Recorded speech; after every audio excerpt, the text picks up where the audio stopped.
4 homens escreveram a mesma história com diferentes nuances sobre o homem que dividiu a história. Seguindo os relatos dos 4 evangelistas e a proposta interdisciplinar do nosso canal, visitaremos a história da Natividade.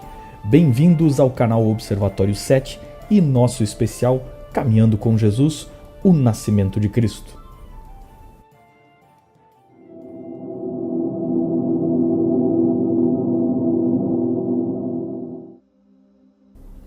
Os evangelistas contam que este menino já existia antes de ser formado no ventre de sua mãe. Quando João capítulo 1 diz que no princípio era o Verbo, está identificando-o com o no princípio de Gênesis capítulo 1, verso 1. Aquele que estava com Deus era Deus. Verbo ou logos é usado na Bíblia somente pelo evangelista João em seu evangelho e em outros 2 livros de sua autoria, primeira carta de João, capítulo 1, verso 1 e Apocalipse 19, verso 13. O raciocínio de João era conectar Jesus com a palavra viva e criadora de Deus, o Verbo ou Logos, como agente ativo dos desígnios do Eterno, como em Salmo 33, verso 6, que diz que o universo foi criado pela palavra de Deus. Quando João diz que o Verbo estava com Deus no ato criador, está dizendo que, embora só exista um Deus, estamos descrevendo uma unidade composta, pois havia mais alguém além do Pai, e ele é chamado de Deus ou Verbo. São João capítulo 1, verso 1, não pode ser traduzido por Deus era o Verbo, assim como não se pode traduzir que o amor é Deus no texto de primeira carta de João, capítulo 4, verso 16. Não há como fugir ao fato de que o evangelista João diz que Jesus é Deus, se fez carne e habitou entre nós. O Natal começa com a encarnação. Este habitou entre nós é o mesmo sentido de Deus descendo na nuvem ao tabernáculo para habitar entre seu povo no deserto. Jesus, o Verbo de Deus, é descrito como autor de todas as coisas criadas e tendo se feito carne no milagre inimaginável que chamamos de encarnação, o ato do ser eterno. Tornar-se participante da natureza humana para poder nos servir de conexão com Deus, de quem estávamos afastados pelo pecado. Paulo, em sua carta aos Colossenses, capítulo 1, verso 22, diz que isso era necessário para que em sua carne ele nos reconciliasse a humanidade com o céu. Em Filipenses 2, verso 6, Paulo explicou que ele, subsistindo em forma de Deus, não julgou como usurpação ser igual a Deus e a si mesmo se esvaziou, tomando a forma de servo. Este aspecto impensável aos mestres judeus de que Deus os visitaria na forma humana, já era predito pelo profeta Daniel, quando ele é chamado de Filho do Homem e comparece diante do Ancião de Dias, e pelo próprio fato de que Davi chama seu descendente, o Messias, de Meu Senhor no Salmo 110, verso 1, mostrando que aquele que dele nasceria seria anterior ao próprio rei Davi e maior do que ele. Lucas diz que nos dias de Herodes, um sacerdote chamado Zacarias e sua esposa da linhagem de Arão foram visitados por um anjo que lhes anunciou que eles, mesmo já sendo idosos, gerariam um filho chamado João, que anunciaria a chegada do Messias, convertendo muitos a Deus. Este profeta cheio do Espírito Santo e no poder de Elias, portanto, cumprindo a profecia de Malaquias de que antes do Messias viria o profeta Elias, que justamente pregou o arrependimento, tal como João Batista. A vinda do Elias era a missão do Elias, na forma da pregação de arrependimento do Batista. A seguir, Lucas leva a história para Nazaré, uma vila da Galileia com uns 900 metros de extensão, que não devia ter mais do que 400 habitantes naquela época. Ali vivia Maria, uma jovem em idade de casamento, o que na época devia ser entre 12 e 18 anos, que Mateus diz que estava desposada, ou seja, comprometida em casamento com um homem chamado José. Na verdade, o termo grego usado por Mateus e Lucas implica que ela era noiva ou prometida em casamento, o que justifica o porquê ela era virgem. Segundo os costumes da época, o casamento era arranjado pelos pais com o consentimento dos noivos, mas uma vez prometido, não se podia desfazer o acordo de noivado, pois implicava em aparência de injúria para a noiva. Ela foi visitada por Gabriel, nome do anjo que significa homem forte de Deus, o que sugere um tipo de primeiro-ministro do céu, pois sua descrição, assisto diante, indica os oficiais dos palácios do passado. Ele é o anjo da profecia que traz mensagens no livro de Daniel. A anunciação a Maria revela que ela conceberia um ser gerado pelo Espírito Santo e por isso o menino que nasceria seria chamado de Filho de Deus. E, logicamente, um terceiro personagem da divindade é apresentado, o Espírito Santo, que não criou Jesus dentro de Maria, que não fecundou Maria, mas que gerou a encarnação do Verbo em Maria, conforme Lucas 1, verso 26 a 38. O próprio título de Jesus, o Filho de Deus, já implica na divindade do Espírito Santo e na unidade da Trindade. E é justamente isso um dos fatores que fazem o judaísmo não aceitar a crença em Cristo, pois ele se apresenta como Filho de Deus, e a crença judaica num monoteísmo radical não admitia que Deus tivesse um filho e considerava uma blasfêmia fazendo de Jesus igual a Deus, ou seja, o próprio Deus. Como vemos no episódio de São João 10:33, quando os judeus acusam Jesus de blasfêmia por se dizer filho de Deus e assim se fazer igual a Deus. Note nessa passagem que em nenhum momento Jesus nega ser igual a Deus diante da acusativa de parte dos líderes judeus. Mateus trata o problema da vergonha da noiva grávida, dizendo que José, sendo um homem justo, pretendia deixá-la secretamente.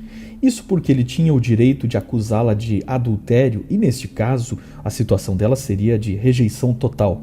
Porém, José recebeu uma visita do anjo que lhe anunciou a identidade da criança e então José a tomou como mulher, mas não a conheceu sexualmente até que a criança nasceu. Para explicar o milagre a José, o anjo citou a profecia de Isaías a respeito do nascimento da criança, que seria um sinal para o rei Acás, nascendo de uma jovem. Mateus cita isto como cumprimento de Isaías 7,14, onde os sábios judeus traduziram a palavra alma do texto hebraico, que significa a jovem, para o termo grego virgem, usado na Septuaginta, a versão grega da Bíblia judaica, que já existia nos dias de Cristo. A maioria dos comentaristas concorda que Isaías 7 trata sobre o nascimento de Ezequias, o filho de Acás. Alguns dizem que seria o próprio filho de Isaías, mas a criança, de nome Emanuel, o Deus conosco, é usado por Mateus como um título messiânico para Jesus. O Deus conosco em Ezequias foi a habitação de Deus com o seu povo em virtude da fidelidade daquele rei em remover os ídolos, como testemunhado em 2 Reis, capítulo 18, verso 4 a 6. Porém, Ezequias seria apenas um tipo do verdadeiro Messias, que seria o Deus conosco de Mateus, no mesmo sentido em que João apontou que o Verbo se tornou carne. Mas como sabemos que a profecia de Isaías não se resume ao cumprimento nos dias do rei Acás? Pelo simples fato de que tal criança é chamada de Pai da Eternidade e Príncipe da Paz. E um título como Eterno só poderia ser usado pelos judeus ao próprio Deus. Então, tanto faz se em Isaías fala de uma jovem e não uma virgem, porque de qualquer forma, Maria, além de virgem, era também uma jovem. Foi por isso que José entendeu o milagre da encarnação messiânica e assumiu Maria como esposa e Jesus como seu filho, uma vez que ele era da linhagem de Davi. Pelo incrível que pareça, judeus que não aceitam a identidade messiânica de Jesus alegam que ele não é filho carnal de José, portanto não poderia ser o Messias por não ser descendente de Davi.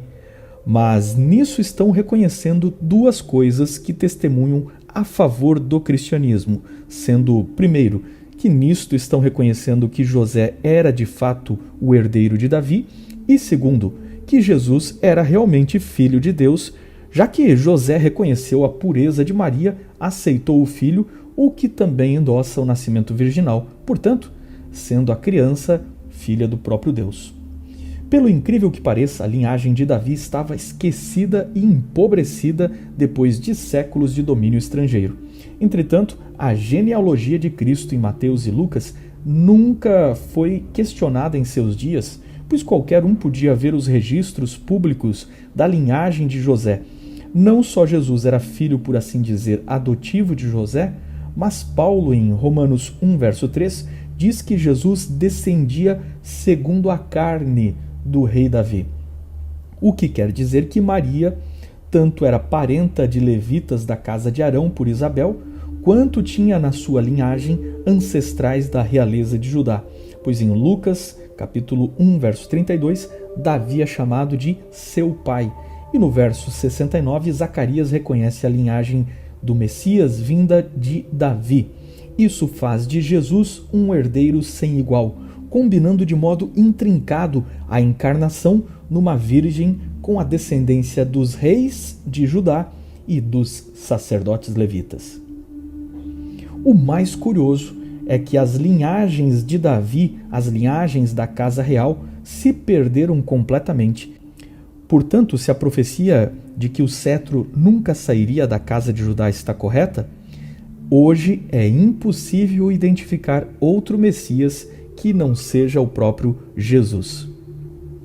Lucas capítulo 2 anuncia o nascimento de Cristo nos dias do censo decretado por César Augusto, quando Quirino governava a Síria, mas Joséfo anuncia tal censo de Quirino para o ano 6 depois de Cristo.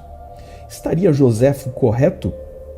Lucas capítulo 2, verso 2 diz que este foi o primeiro recenseamento, e alguns gramáticos avaliam que a palavra primeiro, do grego protos, poderia ser lido como anterior, ou antes daquele, feito sob Quirino, prefeito da Síria, ou seja, o recenseamento de Lucas 2 está sendo descrito como um ocorrido antes do censo feito por Quirino. Ainda que se negue esta interpretação da palavra protos, o texto dá a entender que houve outros censos. Tertuliano, que escreveu em 220 d.C., menciona que consta terem sido feitos outros censos na Judéia sob a ordem de Augusto, em especial um entre 9 e 6 a.C., pelo prefeito Cêncio Saturnino da Síria. Ou seja, este poderia ser o censo protos, ou anterior ao de Quirino. Além disso, se Saturnino emitiu o censo, nada impede de Quirino, que já estava por lá, de ter sido o executor deste censo e levado à fama popular. Seja como for, é quase nula a chance de Jesus ter nascido no Natal, comemorado pelos cristãos ocidentais no dia 25 de dezembro. No hemisfério norte, o inverno ocorre nos meses de dezembro, janeiro e fevereiro de cada ano, e não faria sentido que pastores estivessem com rebanhos nas colinas da Judéia, lugar imensamente frio nesta época. Aliás, em Jerusalém chega a cair neve no inverno, em outros lugares chove forte.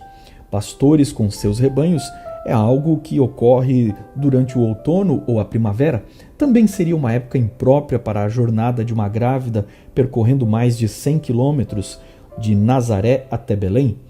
É muito difícil dizer o dia do nascimento de Cristo, mas a época pode ser deduzida comparando os dados fornecidos pelos evangelistas, o calendário judeu e 1 Crônicas, capítulo 24, verso 10, que estabelece os turnos sacerdotais, dividindo por Davi em 24 turnos de 15 dias. Lucas diz que Isabel ficou grávida de João Batista quando seu marido estava oficiando no turno de Abias, que através de crônicas sabemos ser o 8º turno. Se eram 2 turnos por mês e o calendário judeu começava no mês de Nissan, equivalente ao nosso março-abril, portanto, o 8º turno, o que seria o tempo do anúncio do nascimento de João Batista e início da gestação de Isabel, equivaleria ao mês de Tamuz, o nosso mês de julho.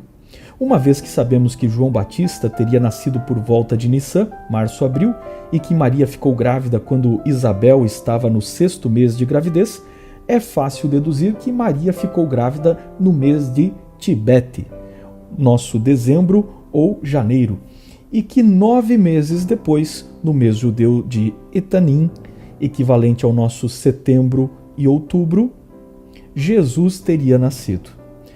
Isso seria outono e uma hipótese muito mais razoável para o nascimento de Cristo.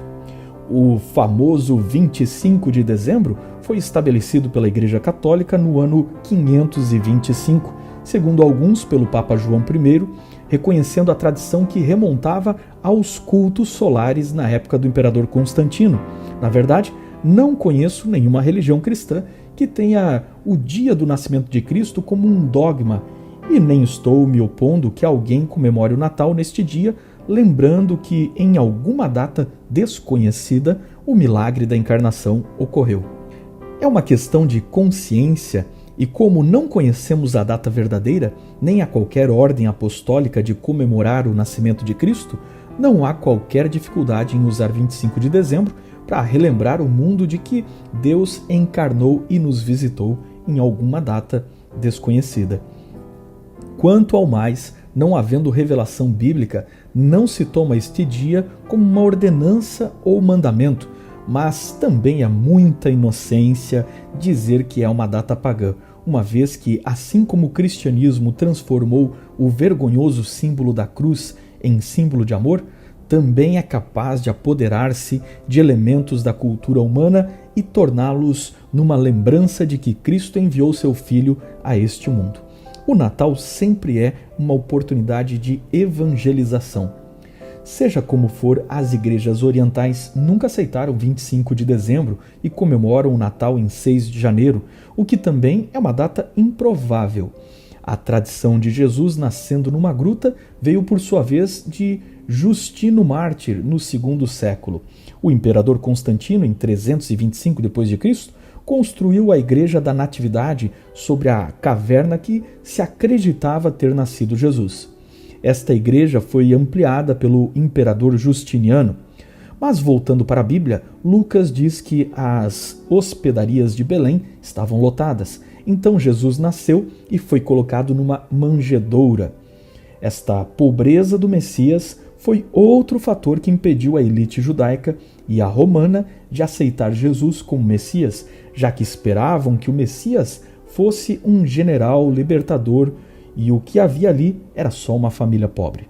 Veja o que Tácito, escritor romano, disse aos seus compatriotas, abre aspas, muitos estavam persuadidos de que constava nas antigas profecias que por este tempo o poder do Oriente subiria e da Judéia viriam os dominadores do mundo, fecha aspas. Os romanos aplicaram esta profecia a Vespasiano e Tito, que se tornaram imperadores depois de voltar da Judéia. Mas eles conheciam a tradição de que da Judéia viria um poder para governar o mundo.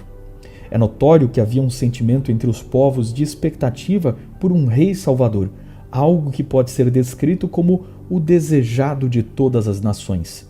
Isso pode ser testemunhado pela vinda dos sábios orientais, chamados de reis magos, que eram astrônomos de reinos do Oriente e viram no céu uma estrela que os guiou. Não era um cometa, nem mesmo o cometa Halley, que passou pela Terra em 12 d.C., certamente uma data muito tardia. Aliás, a cultura pagã, especialmente a romana, interpretava uma estrela cadente como um mau agouro e não de bênção, como deveria ser a chegada de um Messias.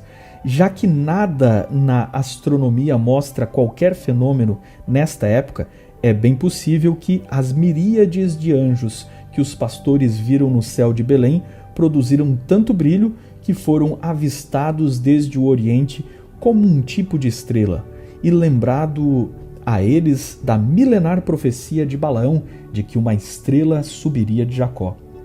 Lucas descreve que o bebê Jesus foi circuncidado conforme a lei judaica e os ritos de apresentação e consagração do primogênito foram seguidos com a oferta de pombinhos, o que aponta à condição pobre dos seus pais. Na ocasião, o menino foi reconhecido por 2 profetas, Simeão e a idosa Ana, pessoas religiosamente respeitadas, mas mais uma vez o menino foi ignorado pelos sacerdotes e escribas que viram os registros da família do menino, conheciam as profecias e nada perceberam. O interesse dos evangelistas é mostrar como as aspirações políticas dos líderes da nação os cegaram completamente da reforma espiritual que seria proposta ao mundo. Mateus vai da anunciação a José para a visita dos magos, pois seu objetivo é atestar que até estrangeiros reconheceram o que o próprio povo de Jesus não reconheceu. Um longo intervalo já havia ocorrido desde a natividade lá na estrebaria, pois no relato de Mateus a família já está numa casa em Belém. Mateus capítulo 1, verso 11. Ou seja, as figuras de presépio onde magos estão junto com os pastores na estrebaria adorando o menino Jesus estão totalmente incorretas. Quando os magos encontraram a família, Mateus usa a palavra menino, do grego to paidion, para distinguir do grego to brephos, que significa criança ou bebê, como em Lucas 2, verso 16. É notável que a incerteza de Herodes a respeito da idade da criança o fez mandar matar crianças de 2 anos para baixo. É óbvio que José não quis voltar de imediato a Nazaré com medo de Maria e o bebê serem difamados. Eles ficaram algum tempo em Belém e é nesse interim que chegam os magos. Não sabemos quantos eles eram e se deduz 3 devido aos 3 presentes. Mas há tradições orientais de que eles eram 12. Os nomes dos reis magos, Belchior, Gaspar e Baltazar, são apenas lendas posteriores, sem nenhuma base na Bíblia ou na história. Mas as ofertas deles, ouro, incenso e mirra, parecem corresponder aos produtos do Oriente descritos no Salmo 72, quando Salomão descreve o reino do Messias que olharia para os pobres, para os necessitados e teria misericórdia dos fracos. Seria visitado pelos reis do Oriente que trariam ouro de Sabá, como é dito no Salmo, país do sul da Arábia, e que os reis da terra reconheceriam e se prostrariam diante dele. O judaísmo entre os sabeus e os etíopes já era conhecido desde a era de Salomão, e é possível que eles aguardassem este momento, tendo conhecimento da profecia através do próprio Salomão e passado de geração em geração. A menção de Mateus ao fato de que os magos disseram para Herodes que vieram para adorá-lo, mais uma vez denuncia ao leitor judeu a origem divina de Jesus, pois judeus não aceitam adorar ou se prostrar diante de qualquer outro senão o próprio Deus. Mateus disse que Herodes, agindo hipocritamente a fim de descobrir o paradeiro da criança, pediu para que fosse informado de sua localização para também ir adorá-lo. E finalmente o texto diz que os magos, chegando na casa onde estava o menino, o adoraram. Maria e José não fizeram objeção, mostrando que claramente entendiam a natureza divina de Jesus. Só o fato de Mateus, um judeu, escrever seu evangelho para os judeus e enfatizar 3 vezes a palavra adoração e descrever que José e Maria, judeus que seguiam os rituais do templo, não objetaram a adoração de seu filho, já deixa claro que Mateus e os primeiros cristãos entendiam que aquela criança era o próprio Deus encarnado. Mateus diz que quando Herodes questionou os sacerdotes e escribas onde deveria nascer o Messias, eles citaram Belém, segundo a profecia de Miqueias. E Herodes, não recebendo mais notícias dos magos que, alertados por um anjo, se desviaram dele, enviou soldados para matar as crianças de Belém. Isso combina muito com Herodes, cuja história diz que matou seus próprios filhos de tão paranoico. Contanto que só Mateus relate o massacre, não devemos nos surpreender do desconhecido registro, pois Belém não tinha mais do que 1000 habitantes, do que podemos deduzir uma média de 20 a 30 criancinhas que foram injustiçadas e chacinadas pelo tirano, e sem dúvida faria questão de apagar este crime dos registros. Alertados por um anjo, a família tomou os presentes e financiou sua fuga para o Egito, onde havia inúmeras comunidades judaicas, e lá ficaram até a morte de Herodes. Ao Mateus citar a profecia de Oséias, que diz respeito ao êxodo, nada mais faz do que mostrar que Mateus, como um judeu, via a história de Israel e de Moisés como uma tipologia de Cristo, assim como Moisés anunciou que depois dele viria um grande profeta. Jesus é o sentido pleno da história de Israel, ou seja, a história de Israel é um ensaio do que seria a própria história de Jesus. Jesus, ao tornar-se Cristo, termo grego para Messias, é a divisão da própria história visitada por seu máximo autor. O atual sistema cronológico, dividido em antes e depois de Cristo, surgiu no século VI, quando o monge Dionísio, o Exíguo, resolveu datar as coisas a partir do nascimento de Cristo. Assim, atribuiu o 1º de janeiro do ano 1 depois de Cristo ao 46º ano do calendário reformado de Júlio César, equivalente ao ano 753 da fundação de Roma. Ocorre, no entanto, que Dionísio cometeu um erro de quase meia década que perpetuou-se nos calendários seguintes. Somente no século XVI, Varro, outro monge cronologista, percebeu o deslize de Dionísio. Mas aí já era tarde demais e ninguém achou que valia a pena mudar tudo. Resumidamente, a maioria dos historiadores data a morte de Herodes por volta de 29 de março e 11 de abril do ano 4 a.C., pois Flávio Joséfo diz que Herodes o Grande morreu próximo a uma festa da Páscoa e um eclipse, que os astrônomos podem rastrear entre 12 e 13 de março do ano 4 a.C., enquanto a Páscoa caiu naquele ano em 11 de abril. Portanto, o real nascimento de Cristo tem que ter sido antes do ano 4 a.C. Atualmente existe um movimento entre historiadores materialistas tentando impor uma nova forma de se referir aos anos, diferente do antes de Cristo e depois de Cristo, AC e DC. Ou ainda Anno Domini. Eles querem agora que a referência seja antes da Era Comum e depois da Era Comum, alegando que o termo antes e depois de Cristo é ofensivo para quem não é cristão. Mas nenhuma agenda secularista é capaz de mudar o fato que, chame como chamar, ainda é Cristo a referência que determina o que se tornou e onde começou a Era Comum. Aquele único nascimento e um bebê na manjedoura mudou a história para sempre.